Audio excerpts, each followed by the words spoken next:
Hi, I'm Alda Marina from Paris, Instituto Paris, and we are having the honor of the visit of Wayne Visser.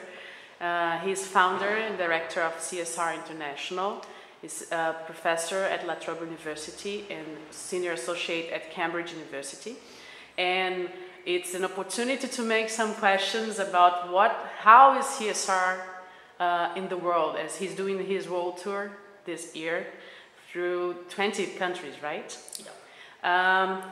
Wayne, what have you seen in your tour and in your academic experience and consulting experience about what are the main difficulties that the companies are having about CSR? Okay, well, I would say the first difficulty is that most companies are still in the trap of seeing CSR as philanthropy. So there's a mind shift that has to happen among the management and among the people working in CSR and even the society in many countries to shift from a pure philanthropy mode of CSR to something more integrated, more embedded, more strategic. I think a second difficulty companies face is that they adopt a management approach to CSR, and what they get is incremental improvements only. This makes them feel good about themselves. They're able to report progress to society, but it's not actually solving the problems. The third difficulty, I think, is that by and large, and not many companies would admit to this, but by and large, CSR is still uneconomic. In other words, the market does not consistently reward companies for taking the most sustainable and most responsible strategies. And so combination of these factors make it difficult for companies to do more than just perhaps produce a report or have a CSR manager. To take it truly seriously, they have to overcome these barriers. Perfect. And in seeing worldwide what every country is doing and the companies in other countries, how do you see CSR in Brazil comparing to the world?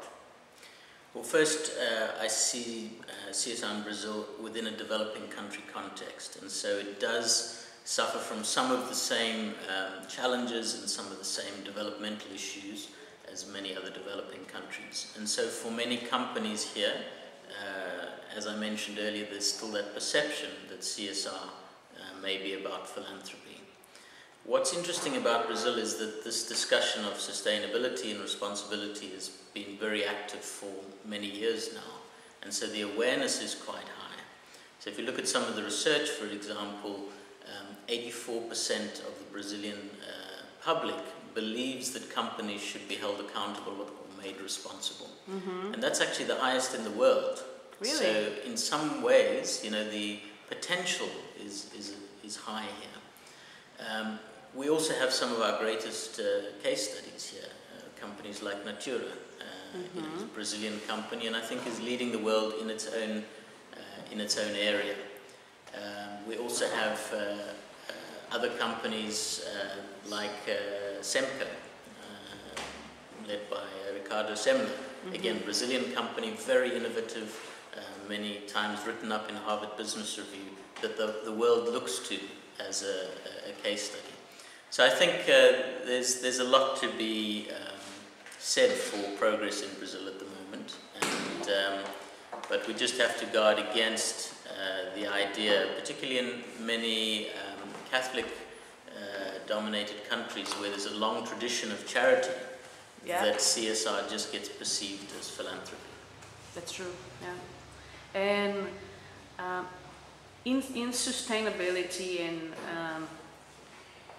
in this field, what have you seen? Have you been seeing in consultancy?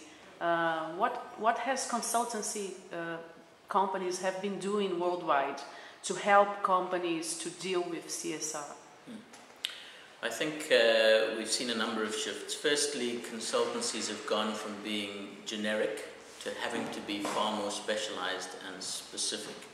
So whereas before you could just be a sustainability consultancy or maybe a CSR consultancy, Now you've got to be a specialist in supply chain management, or you've got to be a specialist in community engagement, or in CSR report auditing and assurance.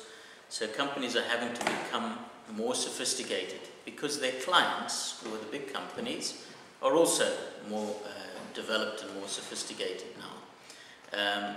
I think we've seen quite a move towards more companies dealing with assurance, so the auditing or the checking side. In the more immature markets, what's tended to happen is the companies, the consultancies start with the reporting. So if you look at a country like China, it's probably true here also, a lot of emphasis on helping companies to produce CSR reports, or perhaps to audit those reports. To me, that reflects the stage of development of the country, because that is a very early stage of CSR development. CSR, as I see it, goes through 4 or 5 phases. The first is the philanthropic CSR, then you get a public relations oriented CSR, then a strategic CSR, and then what I'm talking about, which is more of a systemic or a radical CSR, what I call CSR 2.0. Okay, and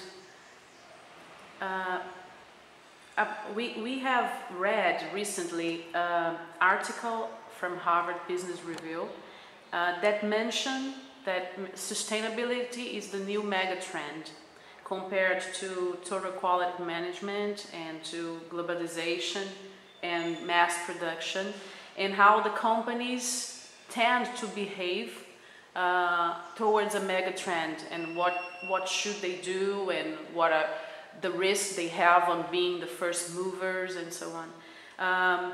How do you see this sustainability as a new mega trend? Is it a mega trend or not? I would say it is. I mean, if you take into account things like climate change, this has been one of the tipping points that's really taken the agenda from something fairly marginal to something that is central on most companies' strategic agendas, big companies. The difference for companies is those that are focused on the long term recognize this and are investing in it quite heavily. Those that are just trying to survive tend to still be focused on whatever their local environment is. And so I suppose what we need to realize is that in this transition, I mean, we are going through a transformation of society that is like another industrial revolution, right? You can't get to 80 to 90% cuts in carbon emissions without another industrial revolution. Sure. You can't get there by efficiency, by incremental improvements. And the big and the strategic companies realize that. So they're going to be winners and losers. And many of the companies that we see today will be losers. They will disappear. They will be like the dinosaurs. It's the companies that realize that, for example, there's a competitiveness now associated with responsibility and sustainability. Those will be the winners in the long term. We look at something like the Responsible Competitiveness Index. It shows us that the countries that actually have more responsibility are also more economically competitive. You look at countries like Korea, like Japan, like Malaysia, even China, investing huge amounts now in this as a new opportunity, right? China now invests double what the United States invests in renewable energy, in clean technology. So, you know, some of the companies, some of the Chinese companies are going to be the winners. A few years ago, the richest man in China was running Suntec. It's a solar company. The richest woman was running a recycling company. So, you know, the world has changed, and it is a mega trend. But the result of all mega trends is that you get winners and losers. And so companies need to decide which side of that equation they want to be on.